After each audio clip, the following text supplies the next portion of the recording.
Görünüşdə fərq var, amma çəki yavaş gedir. Geçsin də. Geçsin də, nə olacaq ki? Lap yaxşı.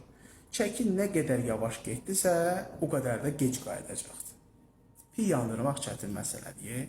Yəni siz o müəyyən dırnaqarası blogerlərin müəyyən dırnaqarası belə sizə qatıq ayıran, nə bilim, ondan sonra hər hansı bir detoks suları ilə 5 gündə 10 kiloqram vədlərinə o qədər də ciddi yanaşmayın. Yəni bunların itirilən şey ancaq su olacaq və müəyyən dərəcədə əzələ kütləsində və yaxud da ki, əzələlərdəki glikogeni itirəcəksiniz aclıq zamanı.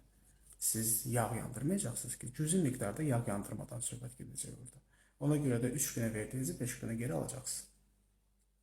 Qalıcı çəki itkisi yaşamaq istəyirsinizsə, qalıcı olaraq ilk növbədə həyat tərzinizi dəyişin və aram-aram yağ yandırın. 1 kiloqram yağ təxminən 9000 kaloridir. 9000 kalori yandırmalısınız ki, 1 kiloqram yağınız getsin.